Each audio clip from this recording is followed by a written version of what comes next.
Siva, anak Pak Camat, kini dilaporkan suami telantarkan anak usai kabur dari rumah gegara mas kawin palsu.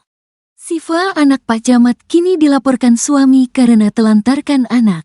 Ia kabur dari rumah karena sering cekcok usai tahu mas kawin yang diberikan sang suami palsu. Anggota polisi di Bandung yang viral karena beri mas kawin emas palsu sempat laporkan istri karena menelantarkan anak. Hal itu dilakukan anggota polisi berinisial MADP setelah istrinya, Siva Dwi Fatmawati, kabur dari rumah.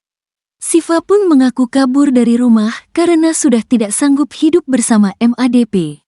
Ia pun kabur dari rumah dengan meninggalkan putrinya yang kini berusia 2 tahun. Setelah itu Siva Dwi Fatmawati pun menggugat cerai sang suami ke pengadilan agama.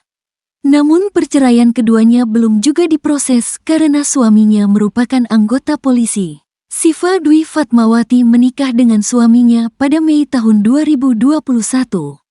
Keduanya dikaruniai anak perempuan pada April tahun 2022. Saat itu Siva mulai merasa curiga karena ibu mertuanya tidak pernah memberikan surat emas yang diberikan padanya sebagai mas kawin. Penasaran, Siva Dwi Fatmawati pun mengecek perhiasannya itu ke toko emas. Namun saat dicek, ternyata emas yang diberikan kepadanya sebagai mas kawin itu ternyata palsu. Siva lalu menceritakan hal itu pada suaminya, kemudian sang suami mengonfirmasi hal itu kepada ibunya. Karena udah percayain semua ke mamahnya, jadi nyalahinnya ke mamahnya, nagih-nagih juga ke mamahnya. Jadi berasa kayak harus ngelawan mamahnya karena mamahnya salah, kata Siva Dwi Fatmawati dikutip dari YouTube Kang Deddy Mulyadi. Namun setelah itu akhirnya sang ibu mengganti emas tersebut. Diganti pakai emas muda seharga 4,7 juta rupiah, jelasnya. Kemudian menurut Siva, emas itu pun dicuri oleh pengasuh anaknya sehingga tidak diketahui keasliannya.